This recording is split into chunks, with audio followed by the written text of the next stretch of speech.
Hawaii Blues fan, we're bleeding blue with you. Let's go Blues! Let's go Blues! Let's go Blues! Let's go Blues. Let's go Blues!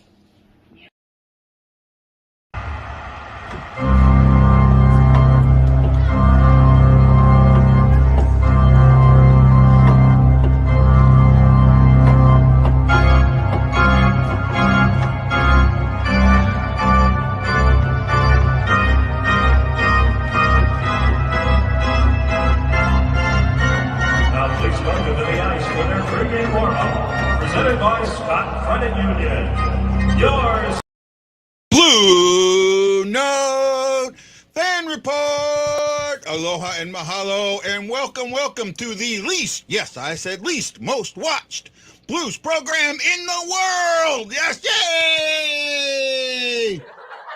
Yeah, way to go. You're the least watched program. Woo-hoo-hoo-hoo-hoo. Striving hard. How you all doing?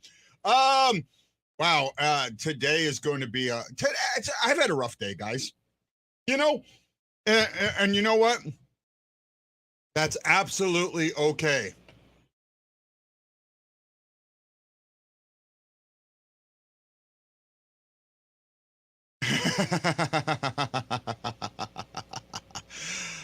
Well, they're not completely first. Actually, the Vegas Golden Knights have a better record than them. And we're at the bottom. Oh yeah, Joe, it is a huge test, my friend. Huge test. My ears are bothering me. Hey man, don't forget, if you're watching me on Facebook, put them thumbs in the air. Give me a like, give me a love, give me a care, give me something, give me an angry face. But let people know what this program is. And I got to tell you, I didn't share this tonight. If you want to share it, you're more than welcome. Share it to the groups you like, share it, like whatever, however you want to share it. Right? I'm not going to do that anymore. I'm going to create the events. I'm going to do the show. I'm going to let you put the word out. Me doing it doesn't matter anymore. You know, I just want to be me. I want to be Guy. I want to be the Hawaii Blues fan. I want to have fun. I want to talk about hockey. I want to talk about the games, and I want to connect to my friends, my fans. Right? And you know what? When I say you're my fan, I mean you're my friend. Everybody who watches the show, even if you watch me to troll, I consider you a friend. I really do. That's just who I am. I've been screwed over by enough people in my life. Let them do it. Let them do it. Let's have some fun. The Blues are going to take on the Boston Bruins, who are 10-2-0. They are top of the Eastern Conference. They are second in the NHL behind the surprisingly good Las Vegas Golden Knights. And then, what was I telling everybody during the offseason? Watch out for them Jets. Watch out for them Jets. And the Jets are in second in the Central. They're following the Dallas Stars, and they're closely followed behind by the Colorado Avalanche, who are just over 500. The only prediction I fucked up on was the Blues. I did not see this team being this bad. And I don't get it. I honestly don't get it. I look at these numbers, and I struggled with when I was looking at them today. I was like, man, this doesn't make any effing sense. Right?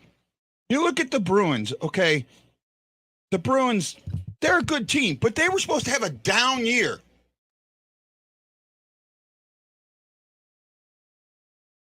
They were supposed to have a down year.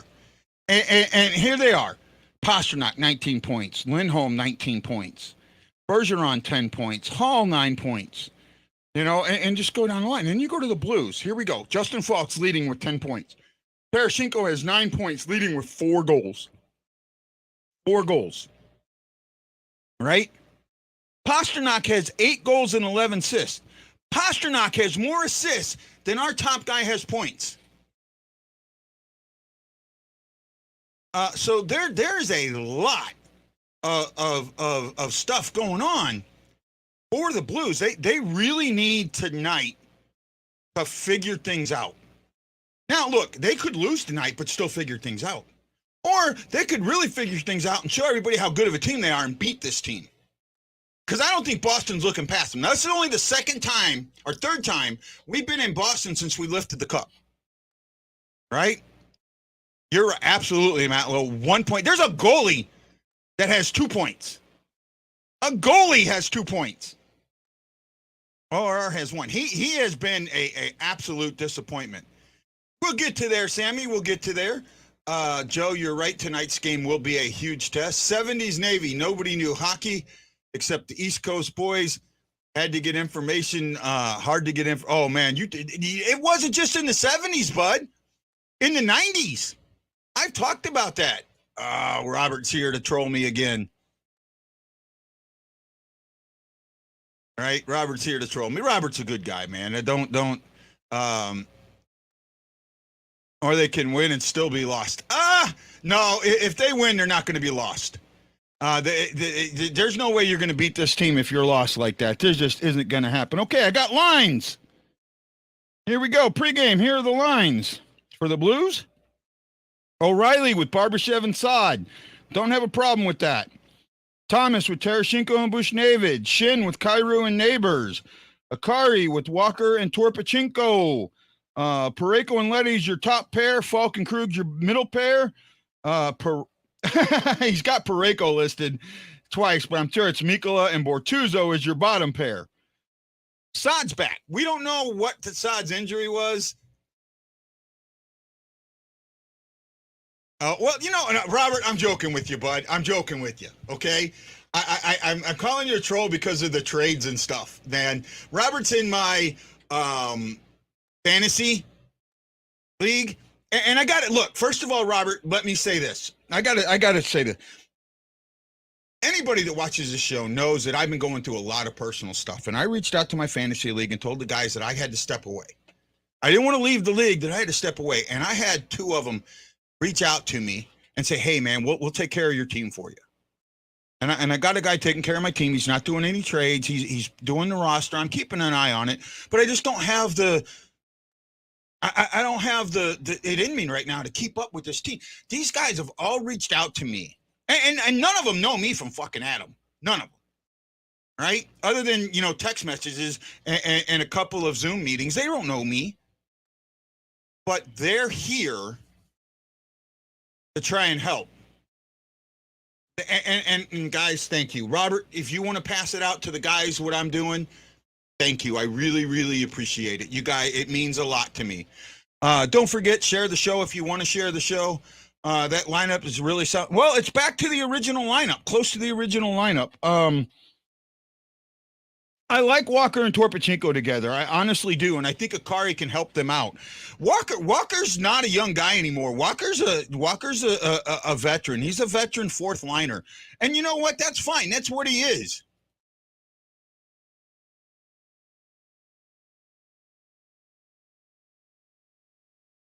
I would have loved to take over, but I don't have that power and the time. No, I get it, man. I get it, Robert, and I appreciate that, and it's okay. I figured I was just going to let my team fall apart.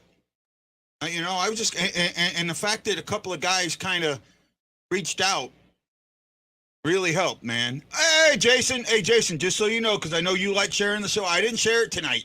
It's on you, bud. You put it where you think it needs to go. The only place, this is where I put it. I put it in 6 places, right? I put it on Guy Benson. I have a page that very few people even know about. I got the Blue Note. If you search Facebook for BlueNote Fan Report, you'll find my page. If you haven't found it and like it. Right? You can watch the show from there. I put it in my group, the Hawaii STL Blues Fan Clan. If you're not a member, join. I put it on my YouTube channel, the BlueNote Fan Report. I put it on my Twitter, HISTL Blues Fan Clan, and then I put it on Ashley's Twitter. Number one can hear you. That's where it goes. That's where you can watch the show, right? And we love it. Hey, Kyler, how you doing, bud? Haven't seen you in a while. Are you trolling me today? Are you hopeful? I don't know, man.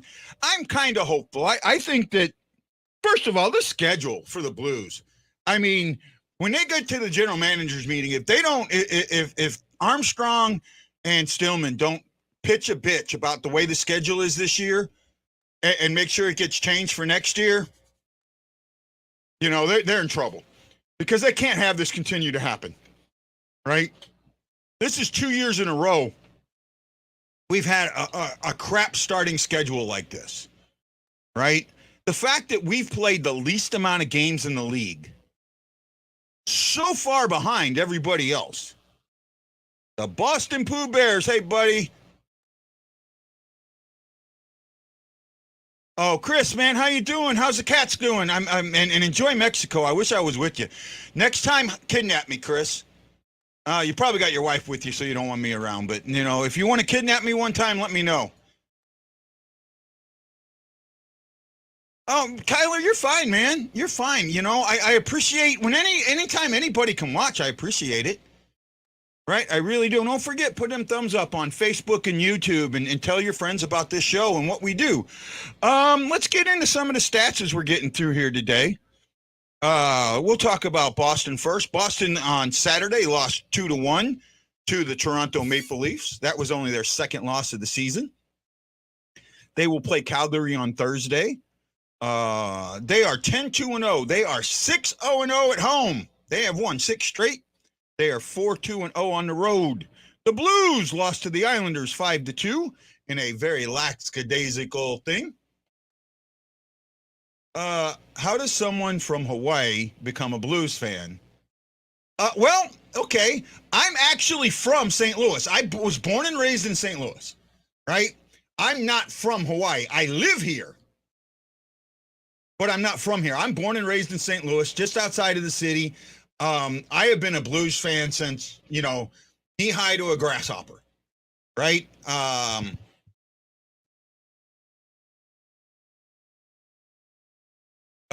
So, you know, that's the thing for me. It's that's what makes it. Yeah. So, you know, and I've been a Blues fan forever. I joined the Navy at 18 in 1987. I was 18 years old, almost 19. My birthday's in December. I joined I went in September. And after that, I mean, I've never lived in the city since then, but the city's never left me. Right? And Chris Thompson's like me. He was born in St. Louis. You know, the military brought him here.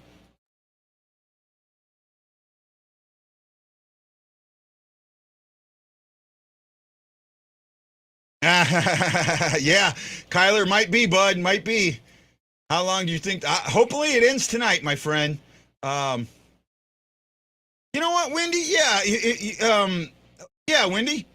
Yeah, I think I can handle some Wendy tonight. And Wendy, I don't mean that in the wrong way. I hope you understand that, bud.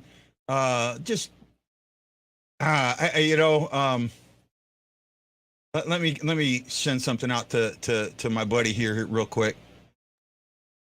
You know, Wendy, look, I know Wendy's a Blackhawks fan, and I get that. And I know he you know, he doesn't like the Blues, but, you know, I also know that he wants the Blues to be good because it helps them out. No, I got to go to Game 3 of the Stanley Cup Finals, but I was here. I couldn't get to the parade. I would have loved to have gone. I watched it.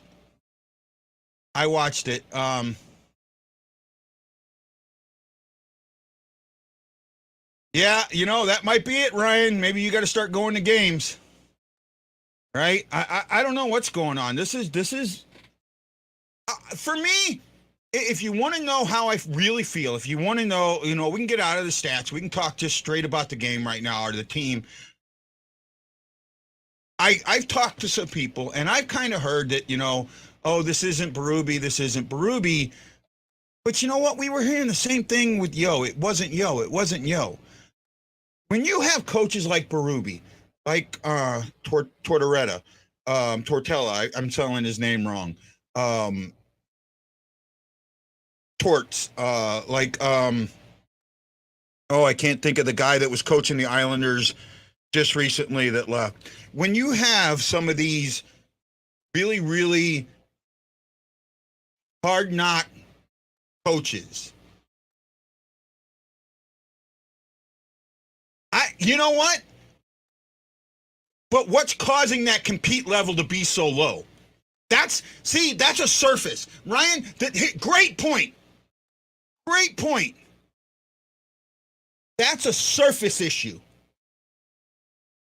This is a surface issue.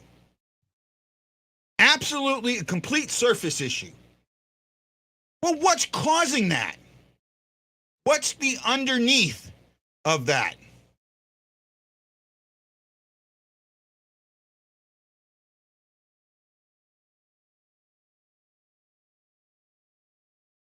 Well, Robert, who's your longtime friend that plays there? And why isn't he on my show? I mean, if you got a longtime friend that plays there, man, let's get him on my show. Let's really make this show something special. You can talk to me offline, man. Talk to me offline, Robert. Getting back to this, I want to get into this. I talk all the time about the surface, right? That I don't look at the surface. Right? That's a problem in my life right now. I'm too busy trying to see what's on the surface to look underneath it. Well, you got to look underneath. What's causing the surface problems? Right? What underneath the surface is creating all of that up there? And that's what you have to look at. When I look at, oh, you're kidding me, right? Robert, are you kidding me? Oh, wow.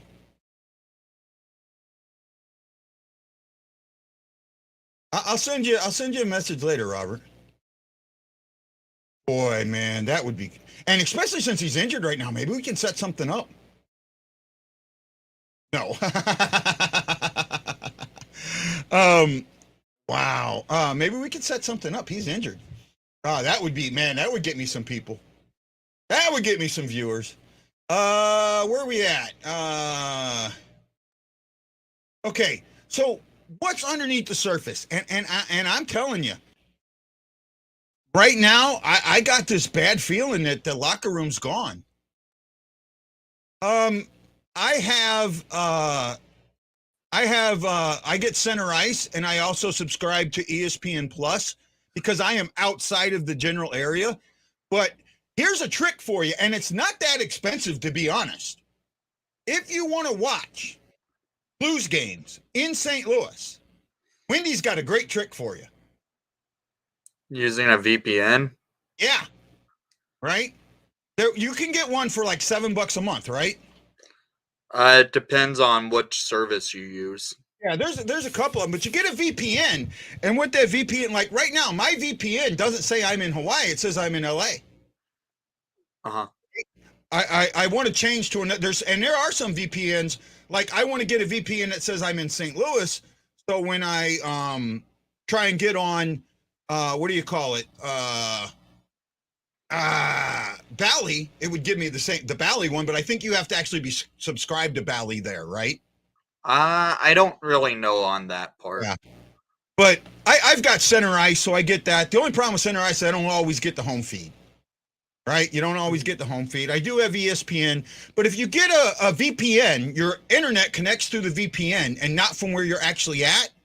So it will say you're in a different city. So it will not show it as an in-market game, and then you can watch them on ESPN Plus, which is $8 a month. Right? Yeah, I had to use it a lot when I was at my apartment in a different town because it was also in the viewing market for both the Hawks and Blues. Mm-hmm. Yeah. And I had to throw the VPN on for the Hawks. Makes sense. Sorry, I didn't mean to take a bite of ice on you. All right. You know, Robert, we can always fix that. We can always do that. I mean, there's ways around the PR stuff. Ryan O'Reilly needs to show by example.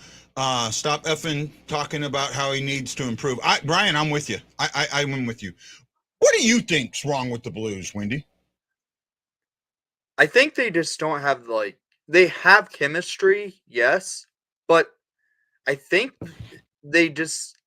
I honestly am on the point where I think Berube has lost the locker room, and two of their bigger players are on contract years, and one of which is not doing well. Yeah. So Army was asked why it sucks, and he said in a PC way, that's what we're trying to figure out. He said that it was a compete. Army said that it was a compete issue, right? To me, and I've talked about this a lot, and maybe, I don't know if you, that's a surface issue, right? That's something on the surface. That's not a bottom type thing. That's not a bottom, that's not a root problem. That's a surface issue. Well, what's the cause of the compete problem? Because this is a good team. These are good players. These are experienced players. These are guys that know how to win and can win. What happened? What happened after in that 4-0 loss to Winnipeg? What happened? Because they had just played an amazing game against Edmonton, and then they come into Winnipeg and they couldn't connect the pass to save their lives. That Jets team has been bothering a lot of teams. They did it to the Hawks the other night. And you know why I'm smiling, right? What? You know why I'm smiling, right? We're still playing better hockey than St. Louis. No, that's not what I'm talking about. What? Remember when we talked about, how teams would do this season? Where did I have the Jets? Doing better? I had the Jets in second. Okay. Right? And everybody, oh no, the Jets are the coach and all this and that. I just think they hired the wrong head coach for that team. Hellebuck has been playing on his head and playing like his Vezina caliber self again. Real quick, center ice does black out in market. Yes, they do. They do. They black out in market. The reason the Blues suck is because we don't have Canes and Taves. That one was for you. He's on a ridiculous pace. He's having a career season already. The Blues still can't figure out who should pay for dinner. No, I think you know what? Anytime you get a coach like Berube, you have this. There's a honeymoon period. There's a shelf life to type of head coaches like Berube. He's like one of those kind of head coaches that wants you to work your ass off each and every night, and it can lead to a shelf life to making the locker room just lose all hope in him. And it feels like Berube's at that point. Right?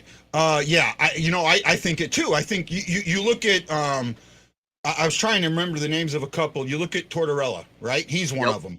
The Barry Trotz. I wouldn't say Barry Trotz is, because he has history of staying with teams for a long time. Yeah, but he's borderline. He can lose a locker. I mean, when he loses the locker room, though, it drops. He loses a locker room. Well, think about it. He coached the Predators for 15 years? Yeah. Over. And then he went to the Capitals, and then the Capitals were just stupid and not re-signing him. And went to the Islanders, and the Islanders are just. Leon Moretto was just a moron, but now they're playing good hockey. But okay. So Torts maybe isn't in there. I wouldn't put Barry Trotz on one of those short lifespans for a coach. Honestly, the coaches I really can see as that type of coach that we know is that type of coach. Yeah. Definitely Tortorella. Yeah. Potentially Bruce Cassidy. Yeah, okay. And Gerard Gallant. Okay. Well, Hitchcock had some long periods, but he was still one of those that could lose a locker room very, very quickly. Right? And that's what I'm talking about. I'm talking about guys who their message wears thin quickly. Yeah. And can wear thin quickly. That's where I'm with Torts. Torts has periods where his message all of a sudden wears thin very, very quickly. Well, look at the season of the disaster. He was a head coach for the Vancouver Canucks. Yeah.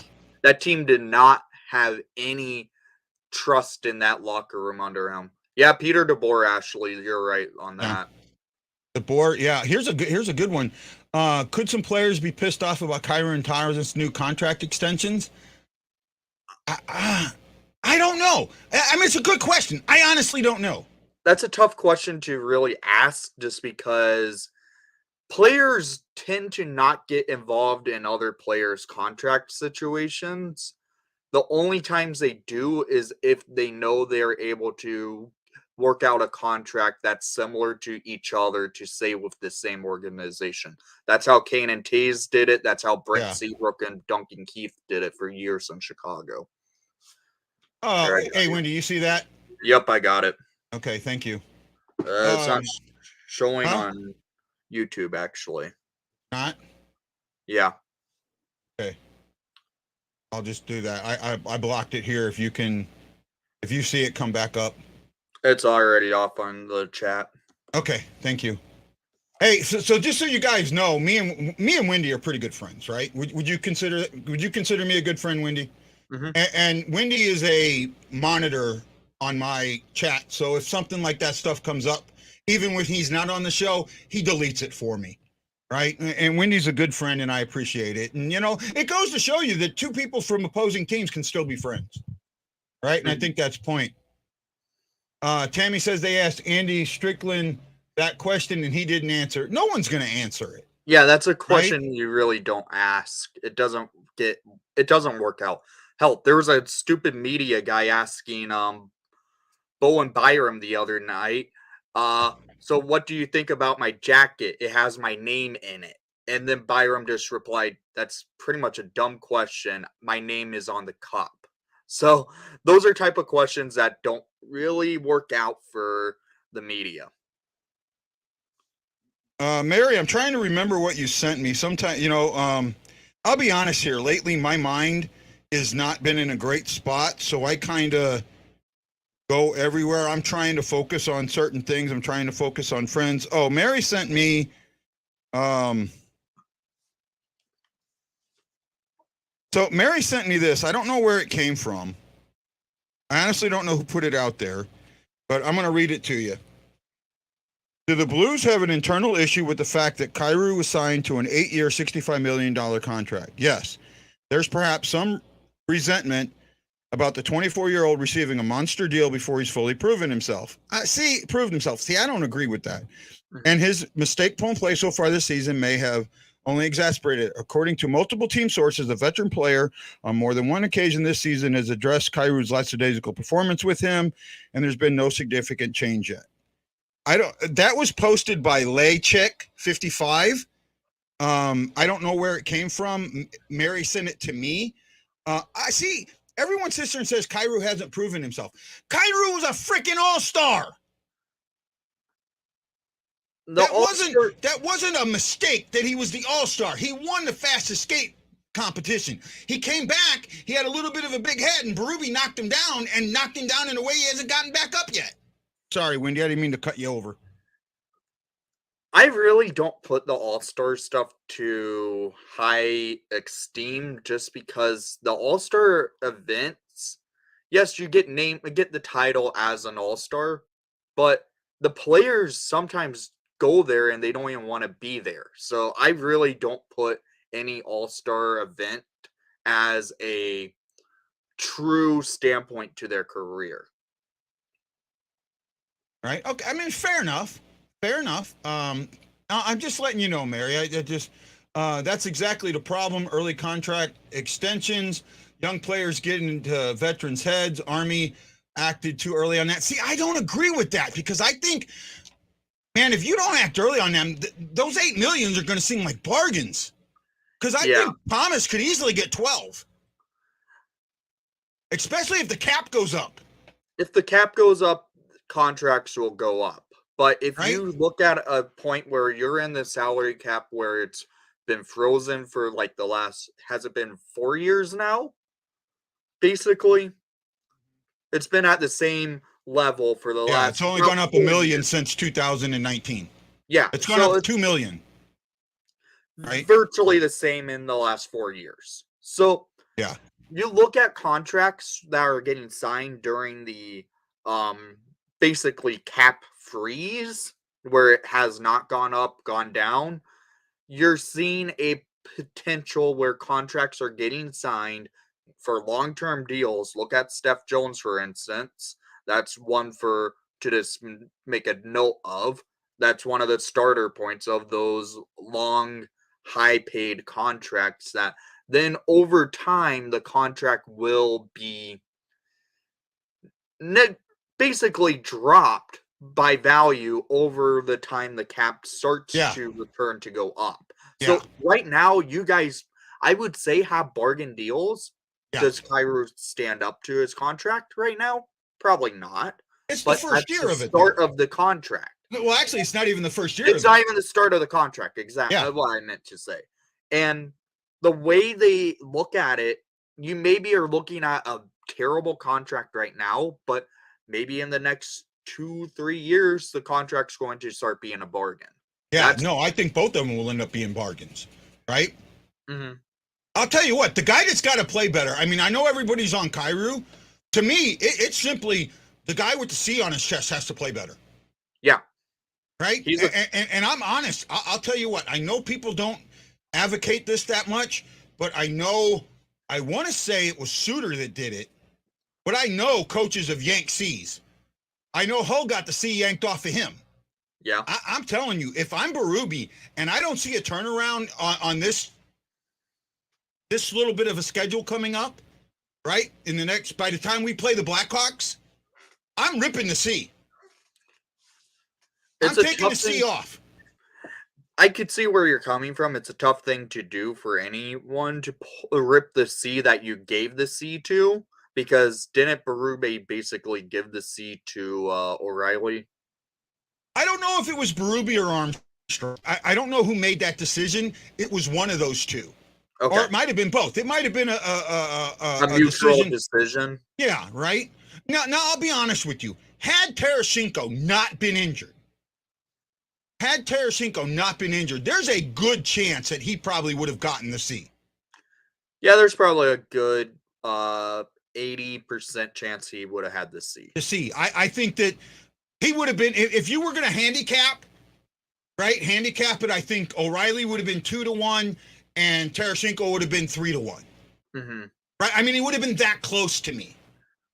Yeah. Right? Right now, the guy that's acting like the C is Tarasenko. If anybody out there, and I know there's a lot of guys that slam Tarasenko, I have watched his play. He has been one of the top players.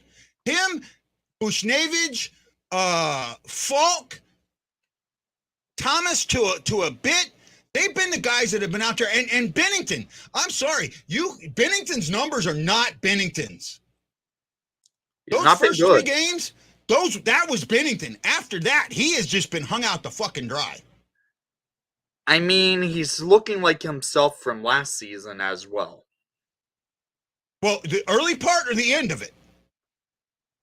Pretty much. The early, the middle, or the end? Middle. The middle is where he was struggling. He's looking like middle self last year. See, I don't see that. I've looked at this 5-game losing streak. Do you know how many goals I put on Bennington in this 5-game losing streak? Probably 3. About 3. Right? At the most. And a 2.5 maybe. You think about that. All these goals are given up. And you can only put 3 on him? That's telling you something. To me, that's not him playing like the middle. That's playing like the beginning and the end. He's playing that way. He's not getting the support. He's not getting a team that's coming back. He's not getting a team that's using their offense to strengthen their defense. That is a huge problem. Mm-hmm. Right? How many goals have they scored in the last 6 games? Hardly any. Right? Hardly any. How many times have you been shut out in this streak? 1. Once? Once. Okay. Winnipeg. I didn't know if I thought you guys got shut out by the Kings when you guys faced them. Nope. Okay. No, the Kings, I think we got 2 goals against, maybe 1. Oh. 1 or 2. Okay. I couldn't remember. Here we go. Right? Let's go back. I'm here. Let's go back. So we lost. We beat Edmonton 3-1. Or no, pardon me. Well, sorry, back. We beat Edmonton 2-0. After that, we lost to Winnipeg 4-0. That's no goals. Edmonton 3-1, 1 goal. Nashville 6-2. That's 3 goals total. Montreal 7-4. That's 7 goals total. LA 5-1. That's 8 goals total, right? Mm-hmm. 8 goals total. And then we lost to the Islanders 5-2. That's 10 goals in 6 games. That's less than 2 goals per game. You're never going to win hockey games scoring less than 2 goals per game. A lot of it's starting to remind me a lot of last year's Blackhawks team. The Hawks had high hopes at the beginning of the year. They had a similar start to the season that you guys are having right now.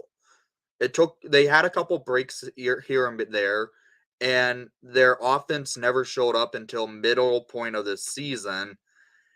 And right now, you guys have a negative 14 goals against. That's in this losing streak. Do you know how many goals they've given up? This is why I'm sitting there with Bennington saying that I don't think this is the old Bennington. They've given up 30 goals. Yeah. We're saying that less than 10% of them goals have been their fault. Mm-hmm. Not when you're giving up as many as we are. Not when you're giving up 30 goals in 6 games. That's 5 goals a game. You guys have a defensive issue and an offensive issue. No, I think it's more of an offensive issue because the Blues offense, the defense comes through the offense. When they're on that cycle, that first part of it, when they were on that cycle, when they beat Edmonton 2-0, they kept Edmonton out of their zone. Mm-hmm. They kept Edmonton in their own zone. Every time Edmonton tried to come out, there was somebody knocking them off the puck. They got away from that. The thing with this Bruins team, since you are facing them, they run their offense they play a heavy game, but keep their scoring up. And it's going to be a tough opponent to face off against them. Maybe the Mitchell-Miller situation kind of rattled them against the Toronto game because that was the first game after signing that POS. I don't completely understand all of that, to be honest with you. I'm being honest. I don't know enough about it. I read the letter that his parents put out, the kid's parents put out there. Yeah. Needs to remove what? I'm not sure what that is. Not sure what you're saying there, Ryan. I'm in trouble. Falk shouldn't be leading this team in points. Absolutely he shouldn't. Absolutely he shouldn't. Right? I'm not going to put that up. Yeah. You know this. That's not a troll, right? That's not a troll. I know, it's Ryan Green. Okay. He should be wearing a Hawks jersey in his profile picture. Yeah. I mean, his namesake got drafted by the Blackhawks. Oh my goodness. They're doing the national anthem now, so we're getting close. You know, tonight, let's just see. I'm not going to make any predictions for the game. I'm just going to watch it pretty regularly, keep my eyes on it. I'll tell you the matchup that I'm looking forward to is Marchand and Tarasenko, because those two guys hate each other. I mean, a lot of people hate Marchand in the league. Yeah, no, I'm talking, I know for a fact. I know something that Tarasenko said about Marchand that was confirmed on this show a while back. Okay. That they do not like each other and that he has threatened to go after him.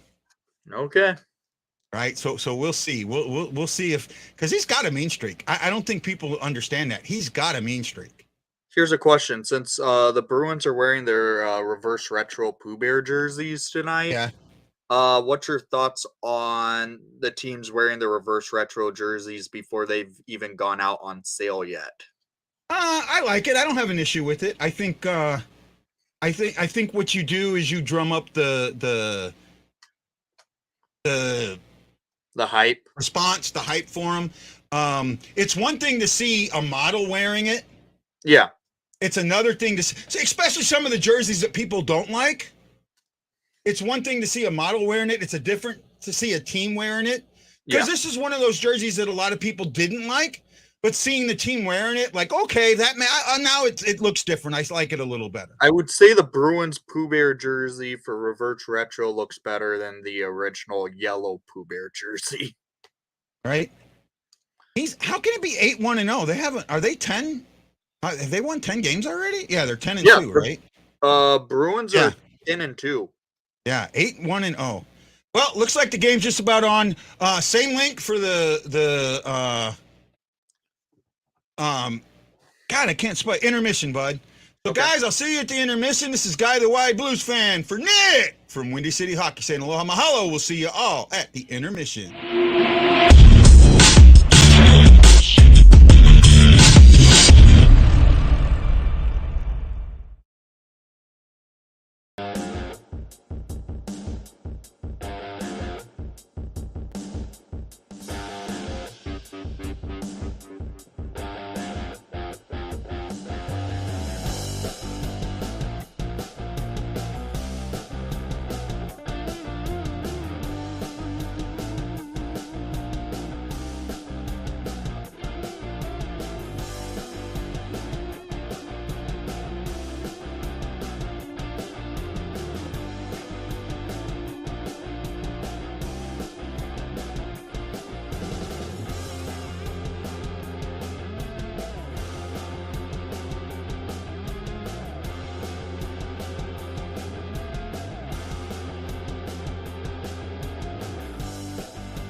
Well, aloha and welcome to the BlueNote Fan Report first intermission show brought to you by nobody. But we're going to change that. We're going to find sponsors for this show. Fuck yeah. Right? It's about goddamn time. That's probably not going to get me any sponsors saying that shit, but oh, what the hell? This is sad. This is really sad. I cannot believe. I mean, this team's not playing for each other, and it's that simple. Right? I mean, it's actually that simple. The team is not playing for each other. And I know that doesn't make any sense, but that's exactly what it is. This is a team that is not playing for each other. They're not on the same page. They're not talking to each other. There's no cohesion. This is, I mean, it's hard to watch, right? You know, Darkness, I don't want to sit there and talk bad about Berube. I banged on him enough. But something's going on, and it's got to get fixed. It's got to get fixed. I don't know.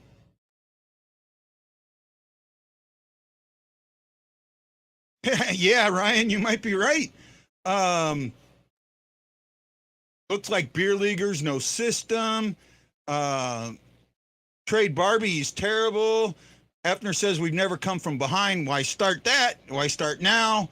Might be. Team isn't making the playoffs. Well, the way they're playing now, they're not. How about that? When this losing streak started, Horseman came out and said, we're going to lose 10 straight games. I thought he was fucking nuts. Boy, have I been wrong.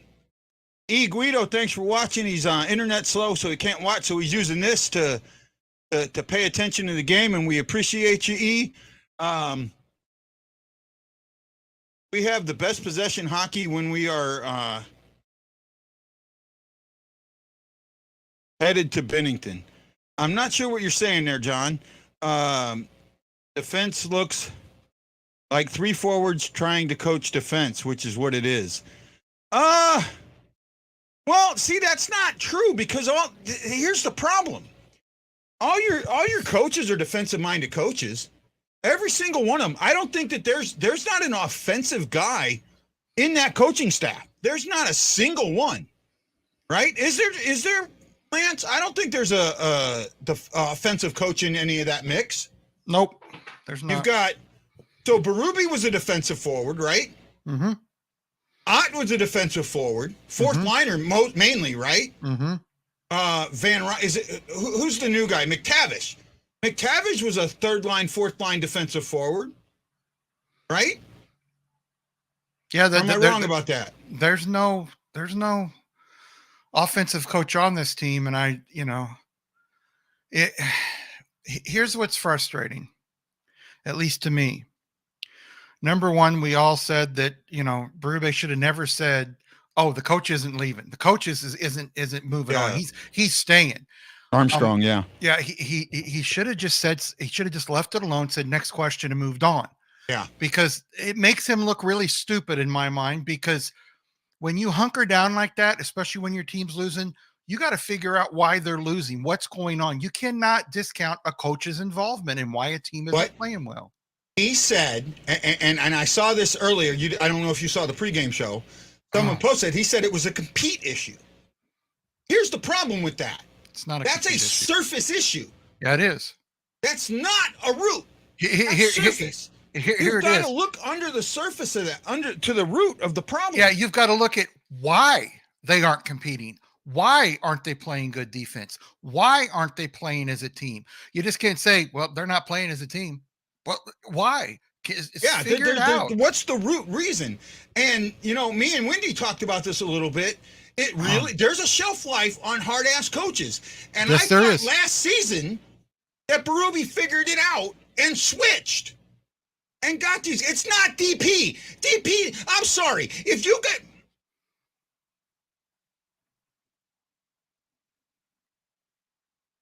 I almost lost it. It's like I tell other people that keep saying that we're not good because of DP. I'm sorry, but if you lose a guy like David Perron, will it hurt you sometimes? Yes, it does hurt you. Is it the reason they lost 6 games in a row? No, because even if Perron would have scored, let's say, 4 goals, Look at the margin of that they're losing by 7-3, 6-2.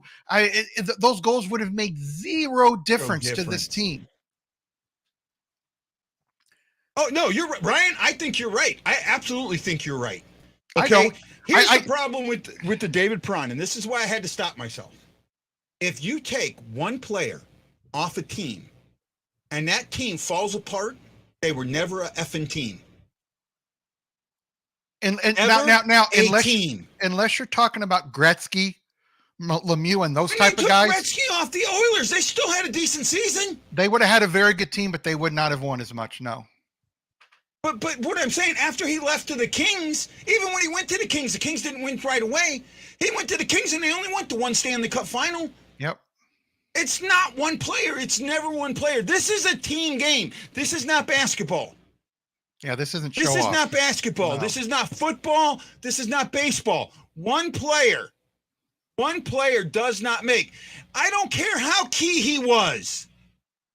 He wasn't. Look, he didn't lead the Blues in points last year by 50 points or 30 points. He was fifth on the team. Fifth in points. Wasn't even a points per player game. Right? And that's what it comes down to. And I'm getting tired of the, well, if we still had DP57 and Pietrangelo, we would still be. No, you wouldn't, because we would be hogtied with that contract if Pietrangelo's number one. We wouldn't have.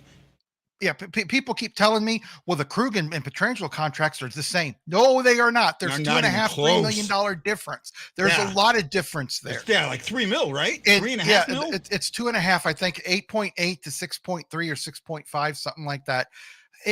Guys, I thought he got 9. I thought he got 9 and he got 8.8. He got 8.8 from them. Yeah. This team is not the way they are right now because David Perron's gone. They aren't the way they are right now because Ville Husso's gone, regardless of what people think. And I've seen this a lot. Hey, look at Husso, what he's doing in Detroit. Well, guys, if Husso was here and those games Bennington lost, he still would have allowed 6-7 goals because his defense was allowing breakaways. They were allowing guys to stand by the edge of the net and with nobody covering him. It would have made zero difference. One of the things so me and Wendy talked about this pregame. In this 6-game losing streak, they've given up 30 goals. 30 goals. Mm-hmm. Okay, how many of those 30 goals do you put on Bennington? I put very little on him. Right? I said maybe 3. Hey, Danny, I couldn't see your name, but I looked up who it was. So I hope you're not mad at me. I hope you don't think I was yelling at you, bud. I hope you don't think I was yelling at you. I wasn't. I get excited. I get passionate, right? Bob makes a good point here, and I want to bring this up. He says it's a team game, but you're putting it all on Berube. Just saying. Well, you're right and you're wrong. It's a team game. It's the coach's job. This team won 3 straight games, beat one of the best teams in the league. Shut them out. Shut them out. Something that hasn't happened in a while. They don't get shut out very often. And then you turn around and lose 3 straight games by giving up 30 goals. Something happened in that locker room. It is the coach's job to switch it. And I'm sorry, at this point, it is on the coach. I get it's a team game. I get it's on the players. But whatever it is, if they're rebelling against the coach, they're rebelling against the coach. That message the coach is giving has either gotten old, the players aren't listening to it, and Berube goes up and down. And I know for a fact, as being a player, former player, if you got a coach that goes from one thing to another thing, like, guys, you got to play defense. And then he tells, well, I'm going to let you cook. I'm going to let you score. Do what you need to do. It gets frustrating. And like I said before, people are arguing with me this and saying Glenn Sather and Scotty Bowman force guys to play their system. No, Glenn Sather and Scotty Bowman, and I've heard interviews with Scotty Bowman. He has said the key to a good coach was taking a player's talents and making it fit within your system, that you cannot make a player into something that he's not and never will be. Yeah, no, so what I'm seeing right now, where are we at? Darkness said something that I missed. And I'm sorry, guys. You guys are coming with, I love it. The Krug allowed us to afford Saad and Krug and saw it equal Pertangelo. That's a great point. Mm-hmm. Whoops. Yep. Great point. Great point. I like that, Darkness. You're dead on there.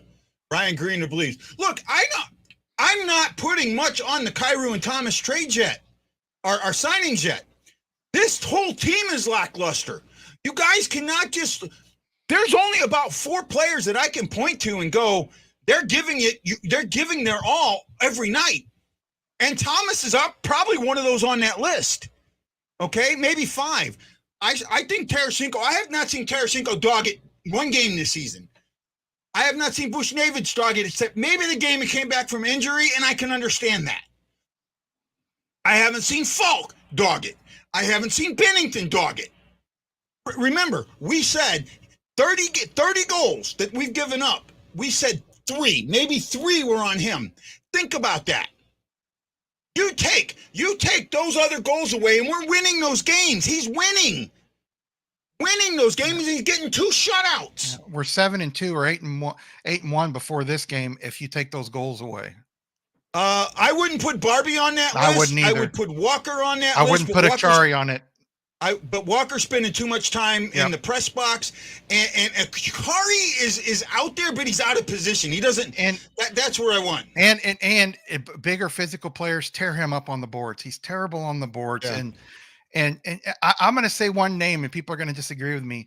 But Mikkola, I think for the most part, has had a good season. Has he made some mistakes? Yeah. Yes. But Mikkola is out there trying and hitting people and playing very well in the offensive end and the defensive end.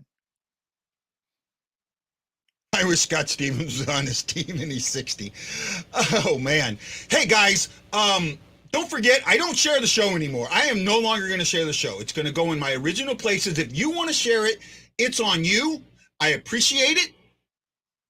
I put so much energy into trying to make it big that I wasn't focusing on you. So I'm trying to focus on you. Let's go over the stats real quick. You good with that there, Lance man? Yep. Okay, let me find my cursor here real quick. Come on, cursor. Where are we? Okay. The Blues had a total of, are you ready for this? 6 shots. 6 shots. Had 3 blocked. Missed the net twice. That's a total of 11 attempts. Well, now I want you to add something in there. They had 6 shots in a period where they had 3 power plays and got 2 shots on it. 2 shots. Right? They had 9 hits, 6 giveaways, 6 giveaways, 1 takeaway. They blocked 5 shots. They lost the faceoff battle 7-11, 39% to 61. Boston, on the other hand, had 12 shots, had 5 blocked, and didn't miss the net. Did not miss the net. D-zone turnovers. Blues had 6. They had 2. Slot shots. Blues had 5. They had 2, and they got a goal. 0 for 3 to 1 for 1 on the power play. Scoring chances, 5 for them, 2 for us. 17 attempts to 11. That says it all. They had 5 hits. They had 5 giveaways. They had 4 takeaways. They blocked 3 shots. Well, you know what worries me as Guy? They gave up 12 shots in the first period, and they've been playing terrible in the second. They're on a pace to give up at least 36 shots, and if they have a terrible second period, they could give up 40 shots in this game. Yeah, they could easily give up 15, 20 shots in the second if they don't figure it out. And getting back to the whole go ahead. Getting back to the whole coach isn't responsible thing. I understand what you're saying. A coach puts a system in, tells the players what they need to do, and it's up to the players to be able to execute that. But when a coach sees something isn't working, he changes things up, even if he has to change how he plays that game and plays that team. Berube plays every team the exact same way, and you can't do that. Yeah, no, Ryan Green says I laughed out loud when you said 6 shots, and that's just embarrassing. It is because they should have had more. They're not. There's no cohesion. Nothing. None. When a guy gets the puck, and when they don't pass it 50 feet behind him to the guy behind him, when he gets the puck and he starts heading into the zone, he doesn't look like he knows what he's doing. And there's players 20 feet behind him, not up into the play. Yeah, there's no one on the play. It's, you know what? It's the same problem, and I've watched it. If you want to know what the underlying problem is, it's in the neutral zone. They do Yeah. not have any plan in the neutral zone. The plan is get it into the offensive zone. That's it. There's no cohesion. There's guys stopping. There's no one moving forward. There's no play in there's nothing. And right? I know I saw some people giving Kyrou hell in that first period, but I'm going to tell you one thing. There was at least 3 instances where he was all by himself in the offensive zone and tried to do something. I give him credit for that because there was nobody else around him, nobody else bringing the puck into the end and trying to do something. So, I mean, he makes mistakes, yes, but I didn't think he had a bad first period. The team as a whole, they're just not playing. It's like they don't know what to do. It's like they put on their skates and they forgot that they're playing hockey. Yeah, no, they're not playing for each other. They're not playing for they're not playing for each other, and that's obvious, right? Now they can win this game. They can win this game, but they have got to start playing for each other in the second. They have got to play for Bennington, right? Now, one problem that I since this losing streak has started, Bennington's going back to that anger phase, and I hope he takes some time and goes back and does some meditation or something like that, because we don't need an angry Bennington. We really don't, because when he was an angry Bennington last year is when he had the issues. We need him to get back to that, okay, it happens, I'm going to get through this. And that's what I think is smart. Well, the first power play was okay. The second and third one sucked. I mean, the third one, it looked like a Boston power play. They had more shots. They had 2 shots on that power play. And shorthanded. They had 2 shorthanded shots. Mm-hmm. Right? I think they had a total of 4 shorthanded shots, 3 or 4 shorthanded shots. It's crazy. When the Blues had 2 shots on 3 power plays. Right? Or maybe 3 shots on 3 power plays, something like that. That just doesn't work. That just doesn't work, guys. Oh, hey, before we get the game going, coming on, Jason Nichols, Tammy Pemberton, Ashley Jones, Robert Falsey, and them names went away. Chris Thompson, Joe Butler, Sammy Helms, thank you so much, man. I really do appreciate every time that you put it up. Well, actually, tonight's game is better than the last game. It really is. It really is better than the last game. This all-star team is frustrating to watch right now. They're not an all-star, that's for sure. They've got guys that should be. Oh, Ashley's already preparing. I'm going to tell you something. And 2018-19, when O'Reilly first came over, he was the only guy in the first half of the season that was working his butt off. The only one. And I have never seen him play this bad in a season. Even in a season where he plays good, I've never seen him put this many games in a row. You know what he looks like? He looks like that last season he was in Buffalo. He does. He looks like the last season he was in Buffalo. Something's not, he's not happy. And from what I'm being told, he's not happy that Kyrou got his contract and that he didn't get it. He didn't get a re-up. And I'm starting to hear some. Okay, game's almost back on. See you guys at the second intermission. Love ya!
Hawaii Blues fan, we're bleeding blue with you. Let's go Blues!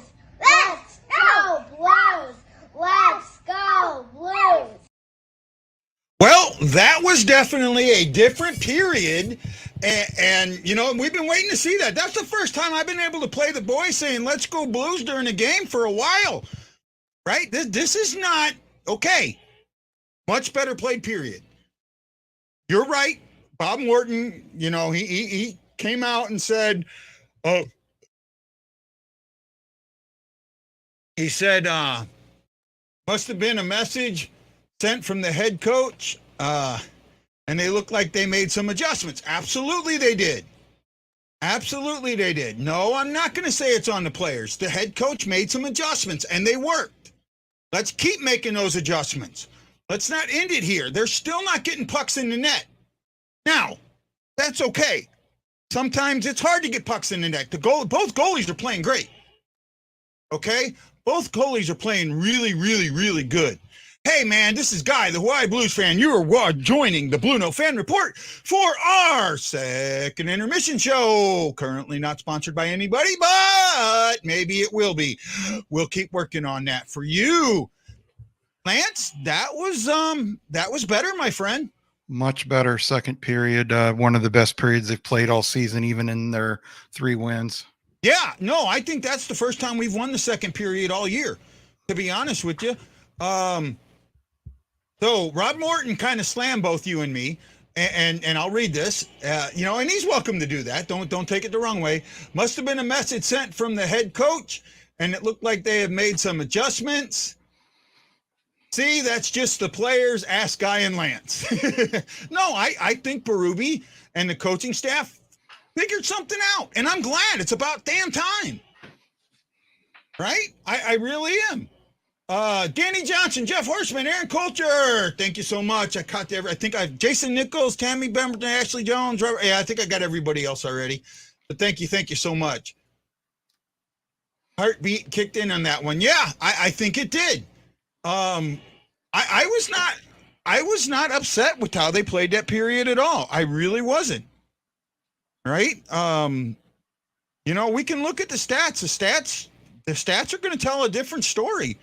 And somewhat. So we'll go over that real quick. The Blues had 15 shots, had 8 that were blocked and 5 that missed the net. That's 28 attempts. That's up from what was it, 11. All right, they had 11 in the last one, 28 here. I'll take that. Right? I'll take that. That was a better period. 22 hits, a little high in my number. 8 giveaways, got that number down a little. 6 takeaways, got that number up. Ended up having 11 blocked shots. They had 5 the last time, right? Or 3, something like that. It was a low number, right? So that was much better. Lost the faceoff battle still, 15-21 for 42% to 58%. Got it a little bit closer. Boston ended up with 20 shots. They are led by Pasternak, Bergeron, Lindholm, and Foligno. I can't speak. Foligno. They had 11 that were blocked and 7 that missed the net. 38 attempts to, 28 attempts. Okay, a little off, but I'll take it. They had 16 hits, so this is a physical game. They had 7 giveaways. They got that number up. That number was lower. 5 takeaways. They kept that number low. I see. So there's some things happening here. They had the 8 block shots. No penalties in that period, if I remember correctly. Right? Yeah, no penalties. Blues ended up with 9 shots to the 8 shots of. Oh man, I'm just having a hard time paying attention to the 8 shots of the Bruins. That was a better period. That's all I got to say. It was a much better period. And I think Bennington's playing a very good game. Right? What do you think, bud? Yeah, Bennington's playing like he has been playing all season. Pretty dang good. It's not all the players, Bob. It's not all the players. I'm telling you, okay? I will give coaches credit where credit is due. They have made adjustments that have worked, you know, and right now the team looks better than it did in the first. In the first part of the period, Boston was able to still rule that transition area, and they were able to get into the blue zone pretty easily. But as the period went on, it was harder and harder for them to get in there. And a lot of times when they would put the puck in, the Blues had it out real quickly, like those passes to Kyrou. That one off the boards was just a great, great pass from O'Reilly, I believe it was, or was it Shin? And that second one, just another great pass. If they keep doing that, they're going to be fine. Well, Shockey noticed this. Kyrou's skating with his head down a lot. Right? And that's why he runs right into people. He's not got his head up. I think he's got goalitis. Right? Oh, by the way, I guess Ryan Green says that we're partially sponsored by McDavid's Athletic Drop Straps to protect and serve. Throwing a Letty in there. What are you doing with Letty there, Jeff Horseman? Who got the assist on that? I know it was Shin got the goal. Kyrou and Krug. Yeah. Kyrou and Krug on that one. Right? Damn it. You know, all I got to say is, okay, you've just shown that you can play with these guys and play with them correctly. Now continue it. Or pass off the boards. Okay. Nick, we talked about this in the first period. I disagree with this, right? To me, if you take one player off a team and that team falls apart, it's not on the player. And look at the first 3 games of the season. They were one of the top teams, not in just power play, but penalty kill. Yeah, right? and it's not like that he's went to Detroit and is the best scorer in the NHL and they've won every game. Yeah. There's been so many close games with him, and yeah, he's played well. But David Perron has not been the big difference maker in those teams' 6 wins I think they have. Yeah, no, I don't think he's been that big decision either, to be honest with you. I mean, I will say this, Husso has surprised me, but I think he's going to come to earth sooner or later.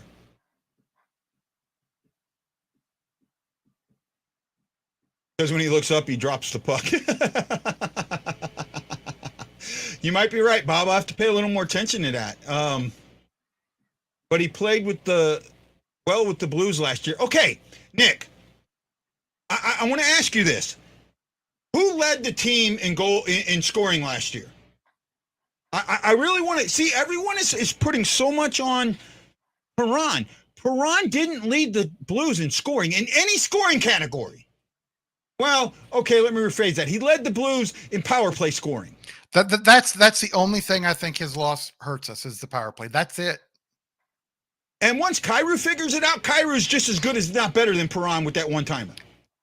He's just got to get comfortable, right? The problem with Kyrou is he's still young and he tries to make one little move too many, and that's when and that's just an experience. It just is. Perron's got 5 goals and 8 points. Right? He'd be right in the middle of the pack with us. Right in the middle of the pack. Right? Because we got one guy with 10 and a bunch of guys with 9. Yeah, we would not have won giving up 30 goals in 5 or 6 games even if Perron had scored 8 goals. We wouldn't have won any of those games. Yeah, no, I'm with you. The nostalgia factor with fan base. I know, and Kyrou moves too much. I'm with you. Yep. Look, Nick, I don't want you to think that we're banging on you. We're not, bud. Okay? No, okay. We're not saying 57 points, but hold on. That's all we lost. There's teams that lost a lot more than that that are still doing well. Right? It's not that big. Colorado lost, 35 or 40 points? Yeah, something like that. Something like 35, 40 points. Are they terrible? No. Yeah. No, yeah. I mean, they lost major guys. And they lost guys that are better than David Perron. Yeah. Yeah. I love Perron. I really love Perron. If Perron would have came back for $4 million, I haven't saying anything bad about him. It's just that guys move on. Brett Hull moves on, one of the top 5 players of all time. Guys move on. It happens. Yeah, Ryan Green says John Gibson from the goalie has more. He's got 2 points. They look different than Kadri. No, they do look different. I'll be the first to admit that they're not the same. right? Nick, for me, look, I understand that. So you say that 57 points. The thing is, there were guys we have on this team. Brown, if he wouldn't have got injured, and I think that he could come back, can pick up some of that. Torpachinko can take up some of that. Walker can take up some of that. These are guys that didn't get as much playing time. Now they're getting that playing time. And Akari can take up some of that. It's got to be made up by committee. David Perron, and that's what everybody's missing. If you miss David Perron and you miss his 57 points, do you also miss the 7 to 10 penalties he took last year that caused them to lose games or had games push games further? Because you got to take the good with the bad. Perron wasn't as bad last year, but there was some stupid penalties he took last year. Here's one for you. We'd be great with Reeves. Yeah, because we all know how many championships Ryan Reeves has brought to the teams he's been at. Yep. Trade the entire organization from the top down. Forsberg is 50 points, but always hurt. Yeah. What's the score? It is 1-1 going into the third period. Yeah, in the first period, the Boston Bruins got a power play goal from DeBrusk, by Jake DeBrusk from Pasternak and Marchand. It was a really great pass. I mean, and it was 12 seconds into the power play. They nailed it. Okay, they nailed it.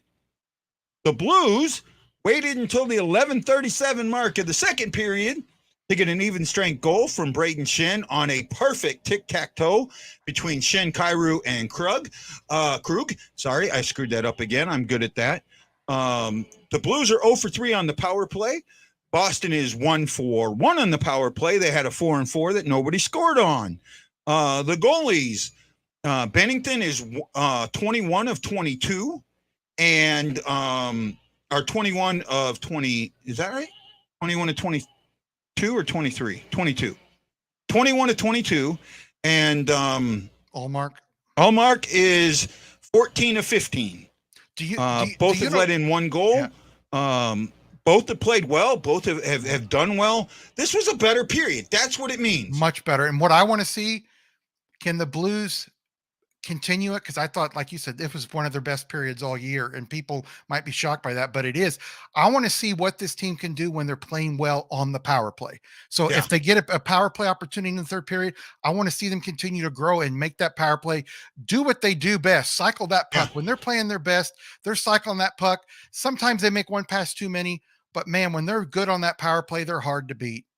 Yep. Oh, by the way, guys, I did something during the intermission.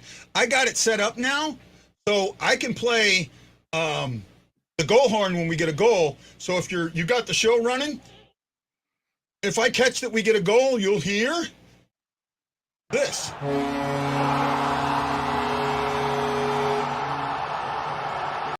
Right? And just before the show comes on, about 30 seconds or so before, you'll hear this.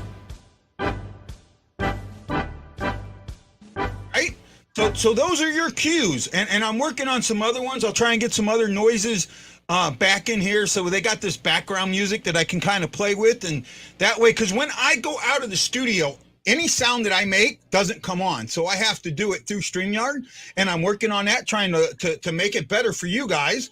Hopefully you guys will like it. I really do want you to spend more time on as it's running, because what you do is you bring up my watch time, and you bring up my views. And it really helps, so I appreciate it. Ryan Green likes the goal horn. McTavish isn't looking too hot so far. I'm kind of with that, right? Lance, what's your podcast? Lance, what is your podcast, buddy? It's the Drop Podcast. You can find it at droppodcast.com with 2 P's, so DROPPODCAST. I've had it for now 6 years and stopped it for a while trying to get it back. But yeah, that's where you can find it. You can also find us on Twitter at Drop Hockey Show. I don't have a door stopper sound. I don't have one of those. I guess I need to get one. Do you have that sound when somebody makes a mistake that it goes wah wah? I have it on my board. I haven't put it in here. Right? I know you're talking about this, right?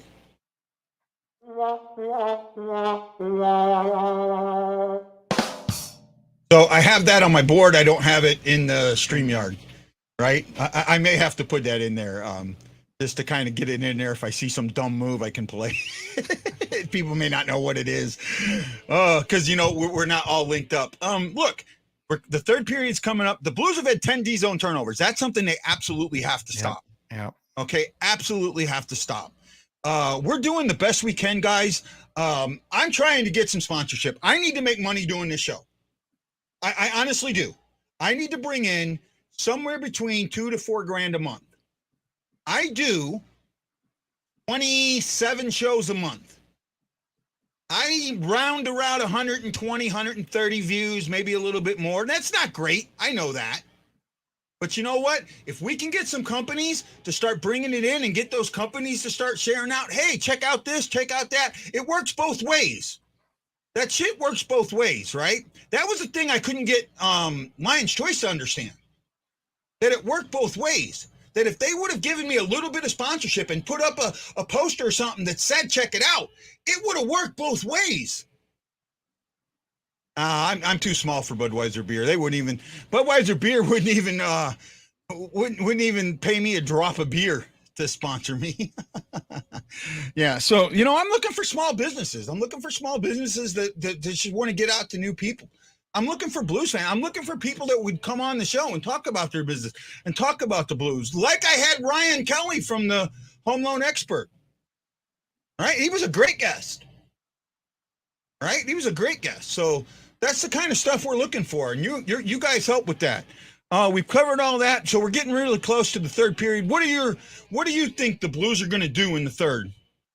Well, I'm hoping that they're going to continue to improve like they did in the second period. It wasn't perfect, but man, it was so much better than I think there might be one other period that's close all season, but this is right up there with it. And they played really well, and they played as a team, not a bunch of guys out there trying to do too much, not a guy trying to make this great super move to get around somebody. They're playing more like a team. And if they continue to do it in the third period, they've got a good chance of winning this game. Yeah, I mean, everyone's playing well. I'm not really seeing anybody in the second that I could, you know, point my fingers to and say you didn't play well. Yeah, we got to lead with points. There's no doubt about that, right? The thing is, now we are tied for last in points, but we're actually third to last when it comes to points percentage. However, you win the next two games, which is possible, you're going to jump all the way up to the middle of the pack. And that's how important. That's because we played so little games. So getting these wins right now helps.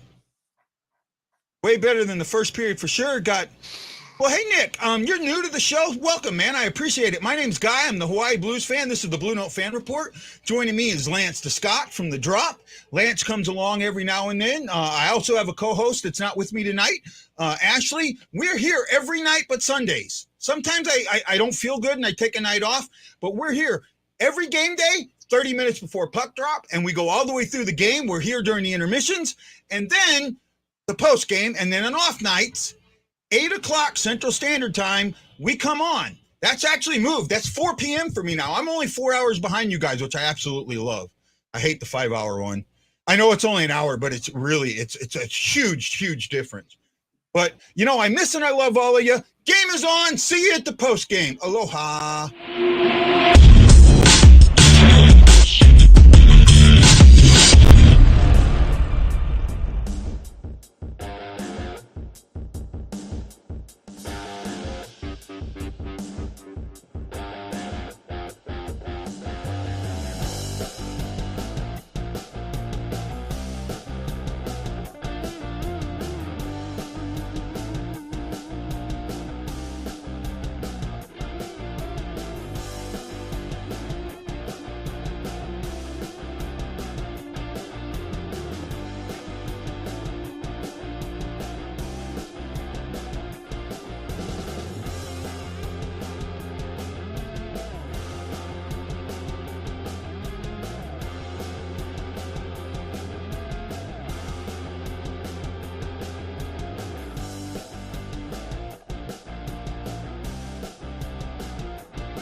All right. Hello, hello, hello. This is Guy, the Y Blues fan. Welcome to the BlueNote Fan Report. This is the post-game show. Well, while it was not the result we wanted, the effort in the second and third was much better. Bennington played very, very well.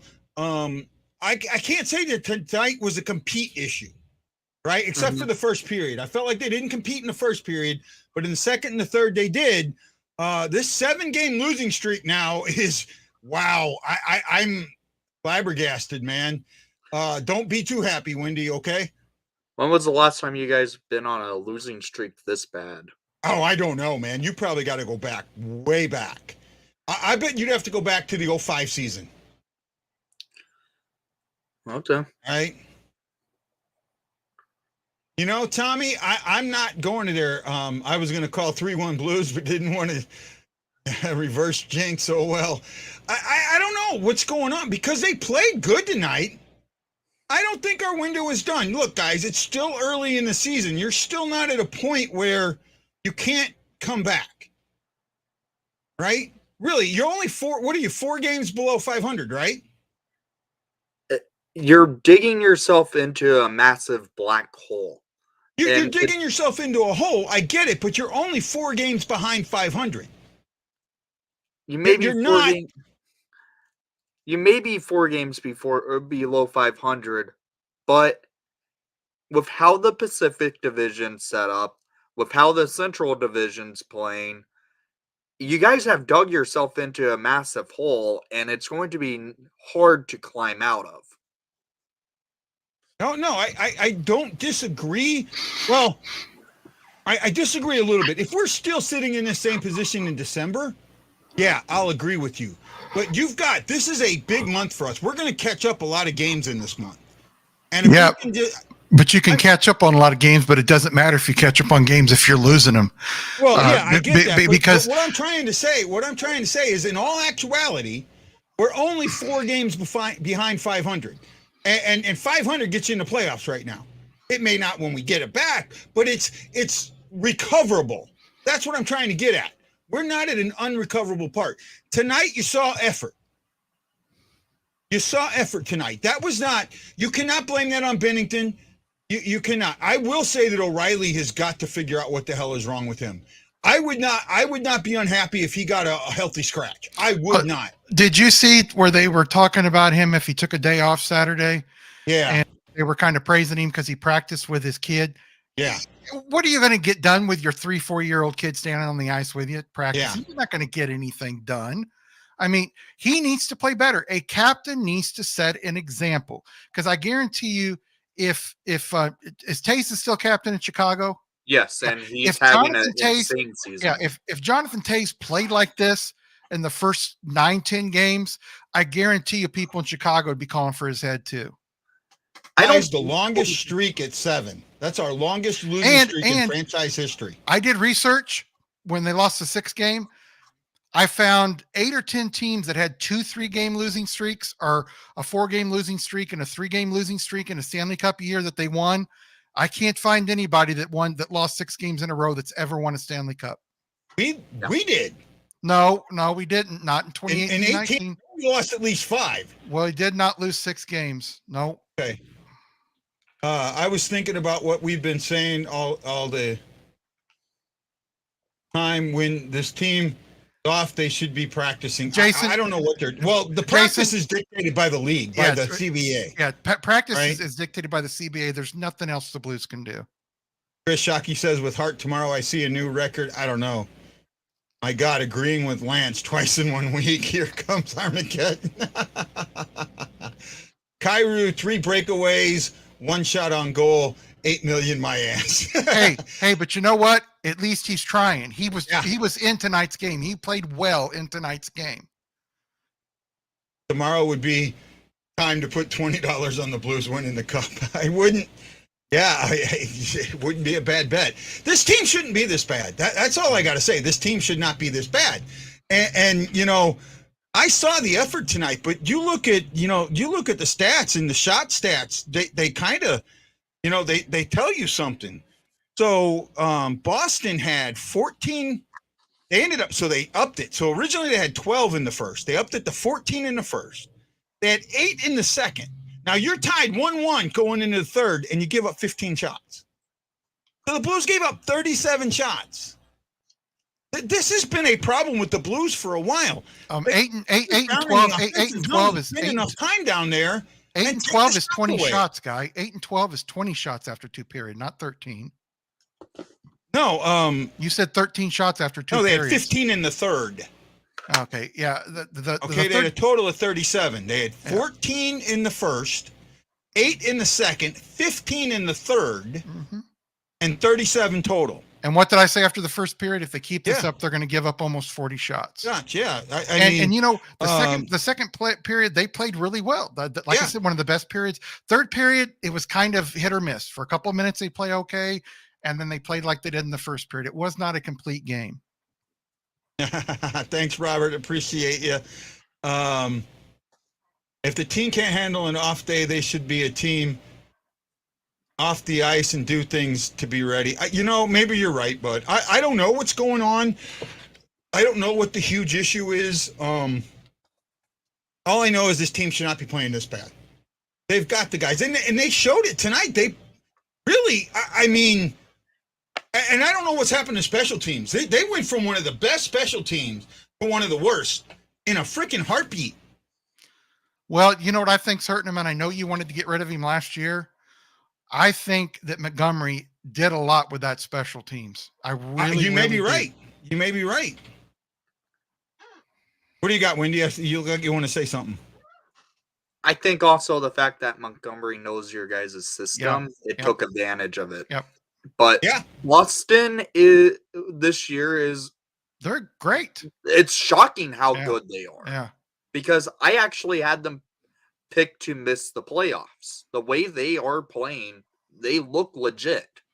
Yeah, you know what I think it is, Nick? I think it's Bergeron and Marchand and some of them other guys realize this is probably their last year together because Bergeron almost retired after last year.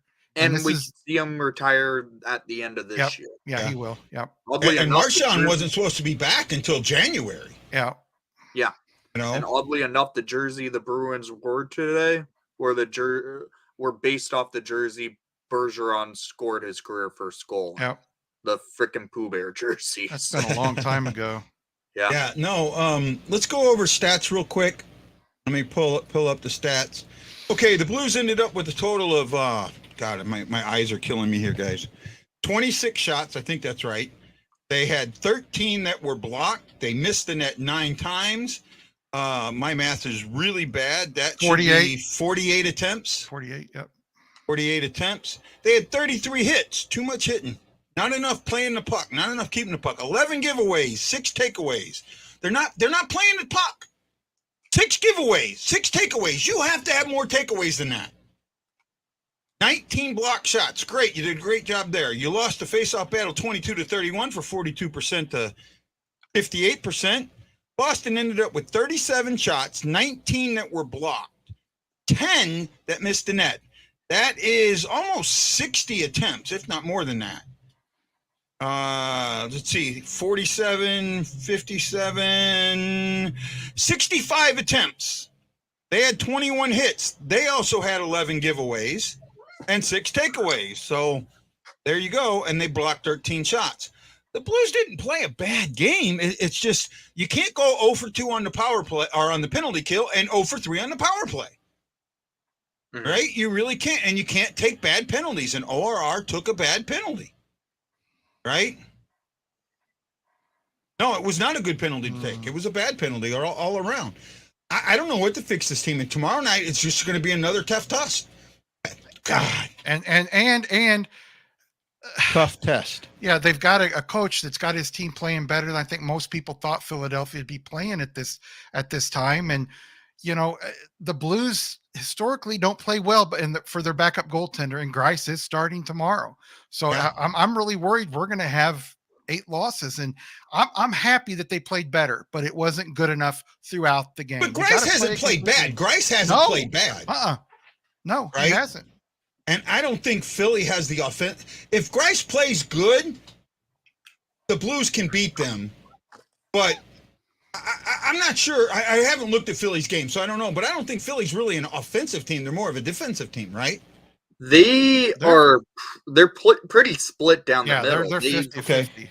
They have a goals differential of 0, Mm-hmm. and the way they play, they grind out those games. It's with how Tortorella got his team going. It's shocking what's going on. It is.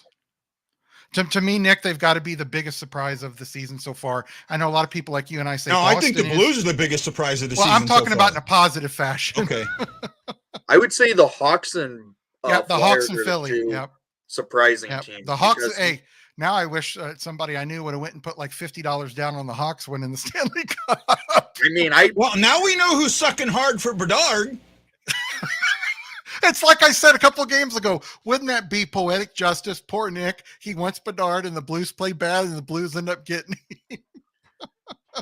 Stupid crap happens like that. But It does. I still can't see the Hawks keeping up the pace they've been. Yeah, doing. see, that's the thing. I think that you talk about the 25%, and I look 10% a lot. This season, looking 10%, I'm going, we're in trouble. But I also look at, we should have been 10% a while and now, not here. So that's got something to do with it.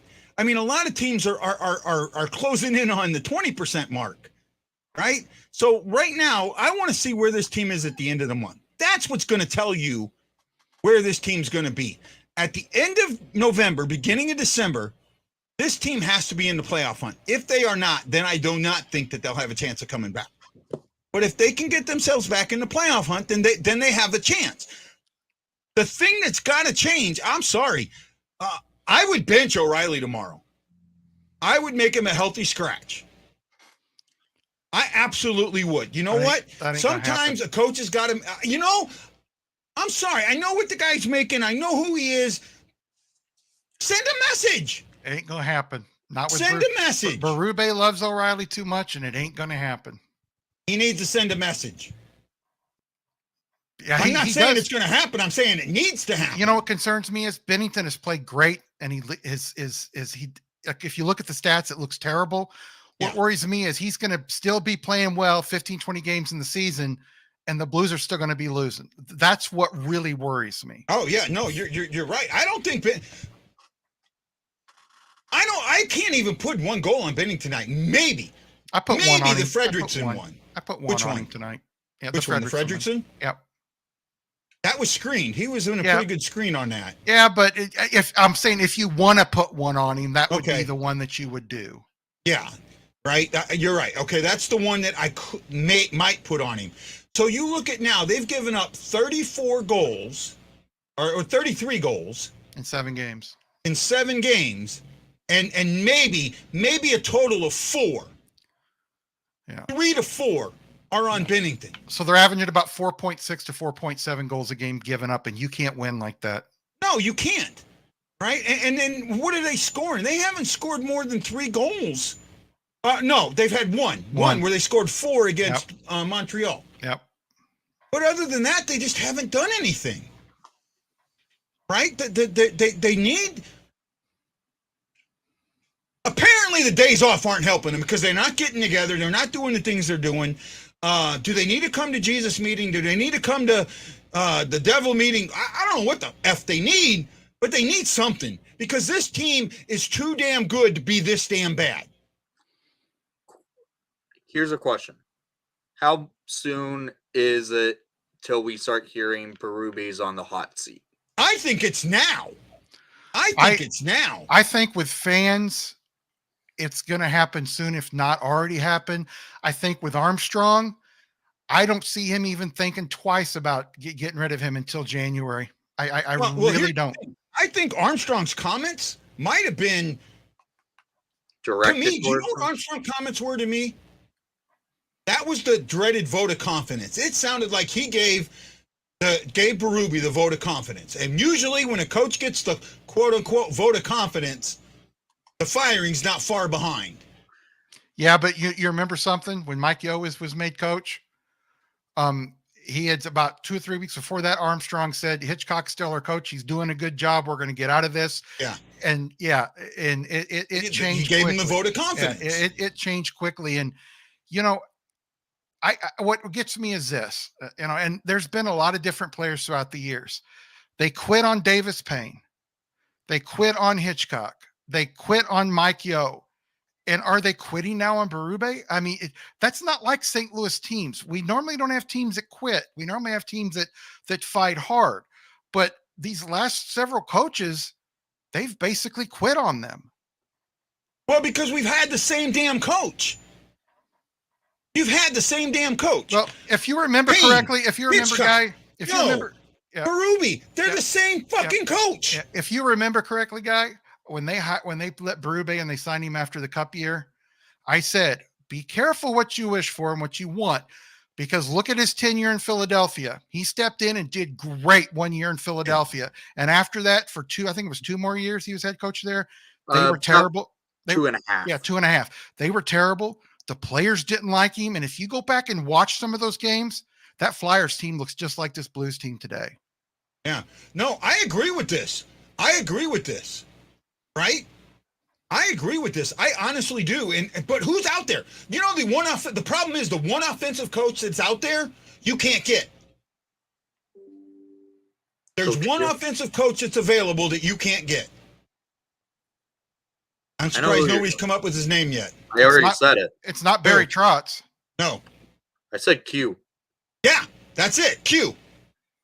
He's the one offensive coach. He's the one coach that I think could take this team and turn it around in a second. But the NHL is not going to let him back in the league. Mm-hmm. Right? Yeah. McTavish isn't an offensive coach, is he? I can't.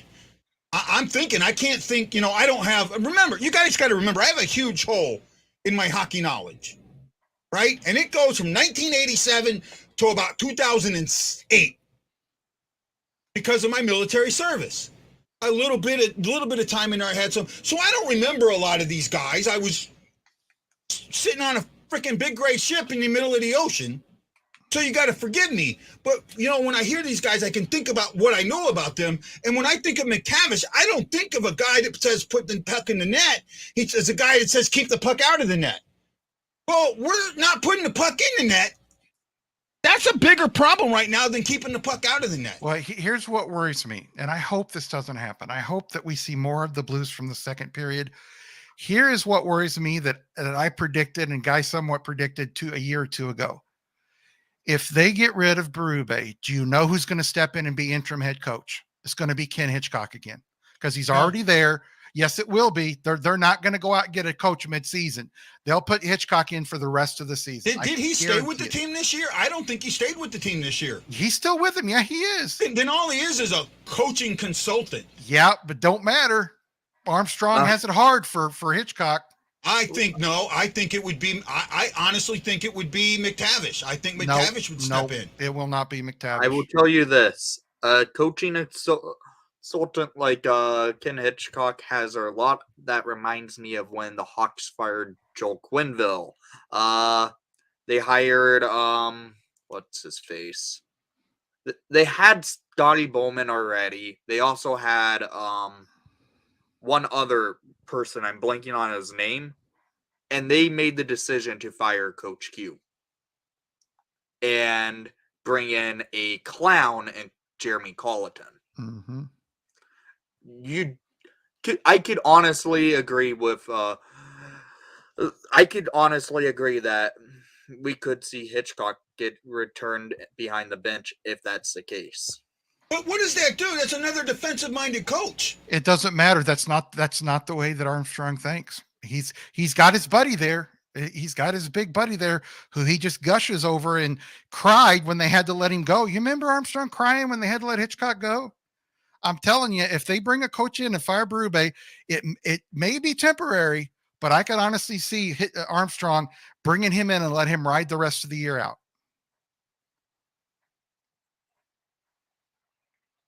I don't want to see that because in my mind, Hitchcock should have retired 2 years before he did with the Blues. Yeah, I'll agree with that.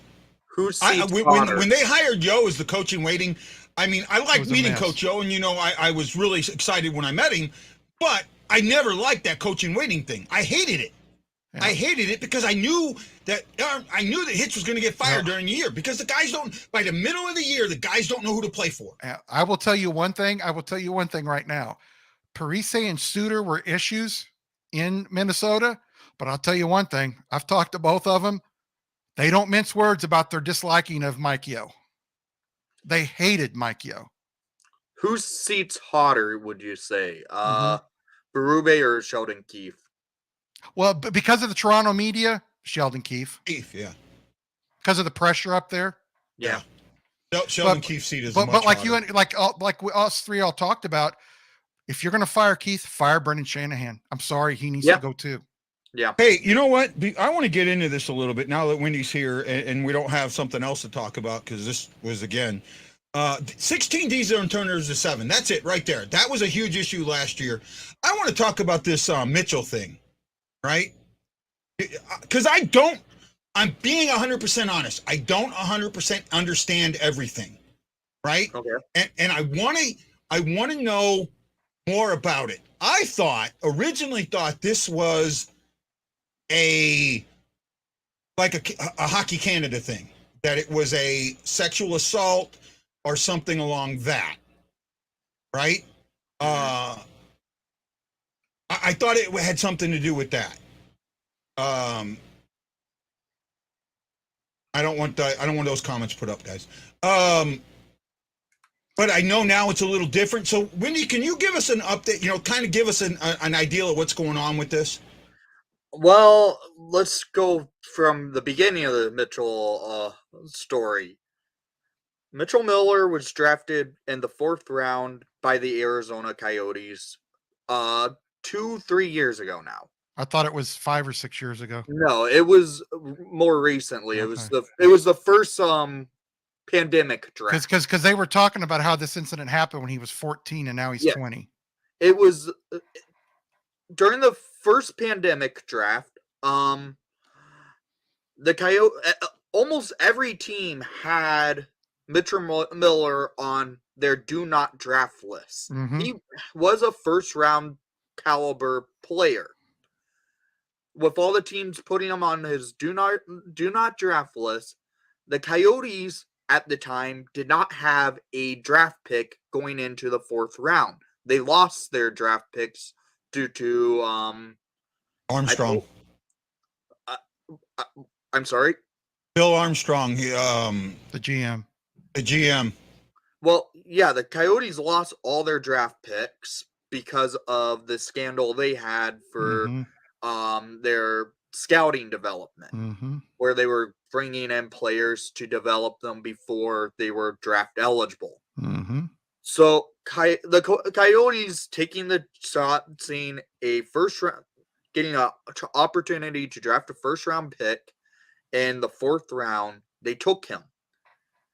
Every team, it took about a week before we start hearing stories of what this guy did, and then after he was drafted, the mother of the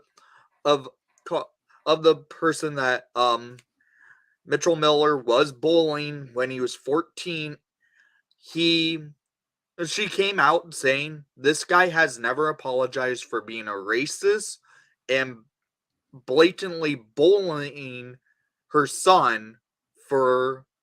It went on for a couple years. Yeah, it did. Yeah. I'm kind of reading a little bit about it now on Wikipedia. So the Coyotes renounced that draft pick. He went on to play in the USHL for the last couple of years, putting up good numbers. Everyone who sees that team was posting about him. People were actually saying, this guy should not be playing hockey. The way he acted and the way he clearly shows no remorse. Remorse. It led to a lot of that team blocking people's Twitter accounts. So, the story continues. Real quick. Daddy Padre, who I know who he is, and I comes out. It wasn't Bill Armstrong. I was wrong. It was the GM right. before. Yeah, so Bill Armstrong. Yeah, that's why they got Bill Armstrong, because they cleaned house. Yeah, it was John Chayka. Yeah, John. Okay, Shea, I yeah. apologize. I made a mistake. I apologize.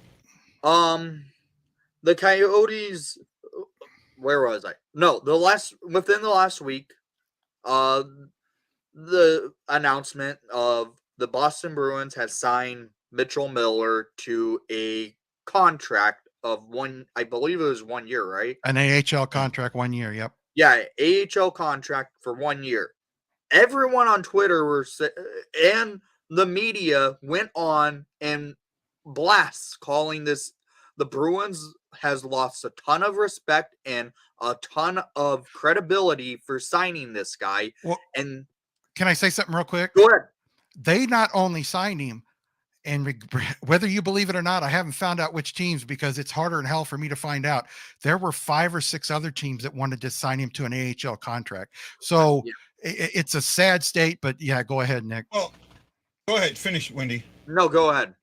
Yeah, it's a sad state because what happened, how this all started is his agent sent packets to every NHL team, and he got responses from 6 teams, including Boston, that they might be interested in bringing him in to their AHL affiliate. Well, Boston was the only one past that point that really, pursued it. And then Boston signed him, and you didn't hear much about it for like an hour or two. And then all of a sudden the next day, Cam Neely was pissed, and he's the president of hockey operations for their Bruins. And he had to explain why this happened and how it happened. And it's just a mess. One thing I would like to say, I wish the kid would have apologized, because when you're 14 years old, and I'm not making excuses for him, I went to school with kids that when I was 13, 14 were bullies, that were terrible kids, and some of them racist. Those same kids today are not the same people. They're not racist. They're not bullies. I think he deserves a second chance, but if he hasn't apologized and hasn't changed the way he acts, then no, he doesn't deserve a second chance. I should also mention the judge in the case when they went to court about it. The judge did say saying that Mitchell Miller clearly is just apologizing to save his butt. Yep. He doesn't show remorse, and the way he doesn't is the way he's going to be viewed, basically. Hey, he didn't say it in those words exactly. I'm paraphrasing. Look, I understand all of this. Unfortunately, I have a huge issue with it. I really do. And it's going to make me look ugly and bad and whatever. This is his job. If you did this, if any of us did this, would we lose our jobs over it? Would we not be able to work in our jobs? More than likely, we would. Yeah, we would. Okay? This is his job. Yeah, I do agree with you on I on that honestly, point. look, as bad as it is, what he did is wrong. Terrible. I agree with that. Inexcusable. It's what he did was wrong. Okay? What he did was wrong. Unfortunately, thank you. Unfortunately, you have to deal with society, and I get it, but it's still his job. And the thing that gets me is this too. If I was him, I'd sue the league. I would sue the league. I didn't do dumb things like that. I was never prejudiced, never bullied anybody. I always felt sorry for the kids that got bullied. But I did stupid things. And I would have hated for somebody to come along and say, like when I was offered my college scholarship, Lance, you can't get that college scholarship. You can't play in a game you love. You can't play in a game when you want to try to get to the AHL or to the NHL because you did this when you were 13. Damn, that was 8 years ago. I'm not the same person. But like I said, if he is the same person, and like Nick said, he's not showing any regret over what he did, and he's not changed his personality, then I understand why he shouldn't be in the NHL. But if he actually ever changed, because I mean, Nick, when you were 14, you did stupid stuff. Nothing like this. Guy, when you were 14, you did stupid stuff. Wouldn't you hate it if somebody went to you and said, you know what? You cussed that kid out in the lunchroom and pushed him down on the ground. You can't get a job anymore. You're going to be jobless for the rest of your life. I understand both ways, and it's frustrating for me because I want to see him punished for what he did. But I also want to see him get a second chance because I've always thought, unless you murder somebody, you should get a second chance, especially when you're young. When Well, you're the- 14 and do something, I know, and- and I will say this again. What he did was wrong. It is. Bullying anybody. I was bullied as a kid. yeah, Okay? I went to a school where I was the minority. Believe it or not, my school was 60-40, and I was not in the 60. I went to a school like that. I dealt with stuff like that. I was bullied in grade school. I was bullied in high school. I get it, right? A couple of my bullies are no longer with us, and I, believe it or not sad that they're no longer with us. Even though one of them went through some real hell. I had no remorse for him, right? And that's just the way it is. But I never stopped him from getting, I didn't go out and tell his boss that he couldn't do this because he did all these things to me, right? I'm sorry, this is his job, and I understand that I got the trolls are back. Yay me. just block them. Yeah, I know, I'm trying. At some point, we got to understand that, you got to look past things, right? And now, here's the thing. I don't know, and I haven't seen the kid, so I don't know if he hasn't shown remorse. So I honestly don't know. If he hasn't, maybe everybody's right. Yep. I should mention, before he was signed by the Bruins, he tried contacting the person he bullied and was racist towards by trying to make an apology, but it was through DMing on Instagram. Well, sometimes that might be the only way, because if someone, look here, see, everybody looks at this wrong. Somebody has blocked me that I want to say something to, then I can't. There's no way. I have a few minor ways to get to them, but I've decided to not. So if this kid, and more than likely, that might be the only avenue he has. Well, what I would have done, he's had an agent. I'd have contacted my agent and say, listen, I want to get back into hockey and I feel I need to do something before that. Can you set up a meeting or a phone call with these people? Tell them that I would like to apologize for my actions when I was younger and I'm not that person anymore and I really feel bad about it. I think he could have done that and maybe they would have met and done that. But I think the guy also today, a lot of younger people think that it's okay to apologize or break up with somebody on Twitter. And that's just the way their brain is wired. It's just the way it is. We use social media. The way we use social media, and here's my issue, and I've had this happen to me, okay? The thing that I had a guy I work for, and he constantly said this, and he used it against me. First lie always wins. And we use social media to tell the first lie, right? Mm-hmm. We've heard one side of the story. One side.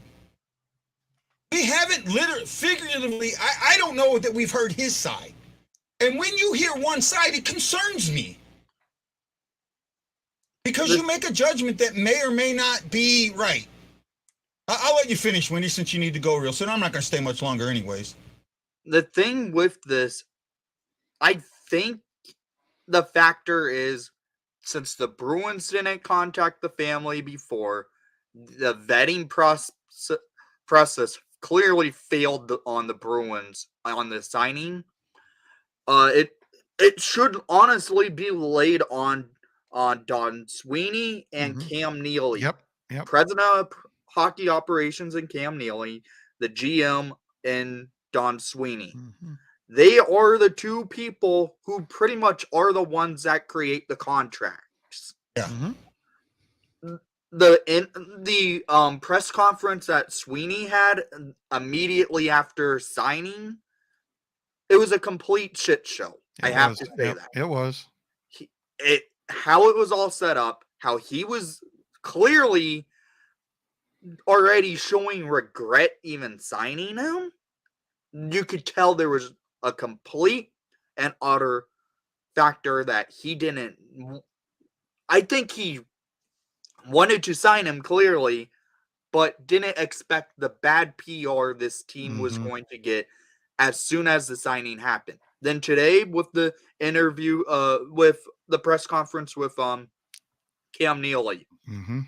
he basically went through the process and said the vetting process failed, and you could tell he was pissed. Is that interview with the agent somewhere out there where you can look at it? I don't Apparently, know. they interviewed the agent. I don't know. I haven't found it.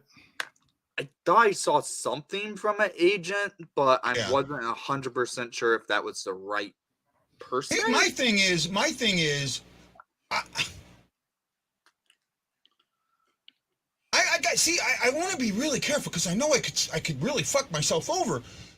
I understand the parents putting the letter out, but do we know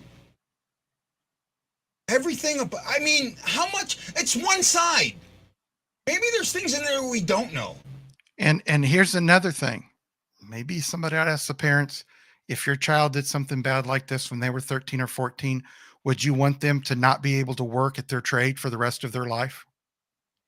Apparently, Andrew Strickland did. Yeah. So maybe I'll look Because for that. I'm with Guy. You gotta tiptoe around this. I understand why everybody's upset. Trust me, I do. Because what he did was inexcusable. But my thing is, if a 13, 14-year-old kid does it and he grows up and has never done it since, you got to handle it differently. If a 30-year-old man does it, then hell yeah, he doesn't need to be in the NHL anymore. If he bullies a player of color or somebody else like that, then no, he's old enough to know better at that stage. But a 14-year-old kid, I mean, look at how much we all changed from 14 to 20. I was a totally different person than I was from 14. Okay, so Cam and Strick, you can find us on. Did an interview with the agent. Okay, I haven't listened to it yet. I will listen to it, and maybe we can talk about it more tomorrow night after the game. I'm going to listen to it because I think it's something that you need to listen to it because I want to hear both sides of this. I really do, and that's so I don't get tore up. But you know, I want to keep an open mind.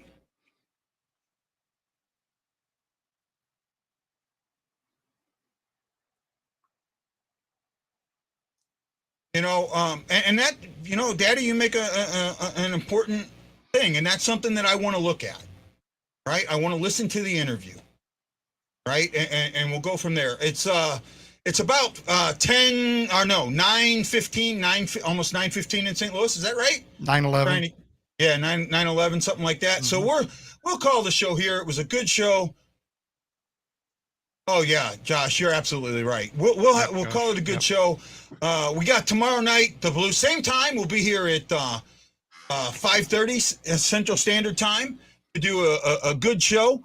I appreciate each and every one of you watching. I appreciate everybody putting your thumbs in the air. I appreciate you sharing the show and doing that. And you know what? Even slightly, just a little bit, appreciate the trolls because at least they're watching and giving my numbers up. So, for Nick from Windy City Hockey, and Lance, oh God damn, Lance from the Drop Hockey Podcast. This is Guy, the Hawaii Blues fan, saying aloha mahalo. And you got to know I'm bleeding blue with you. I'll see you tomorrow night on the BlueNote Fan Report. Hello. Oh, by the way, I have a TikTok. Hawaii Blues Fan. Look for Hawaii Blues Fan on TikTok. I'm going to start putting little things about this show on TikTok. Let's see how that goes. And I also use TikTok to talk about my personal issues. All right, hockey and personal. Hockey and a vet talking about hockey and depression. That's me. Okay, guys, have a great night. I'll see you tomorrow.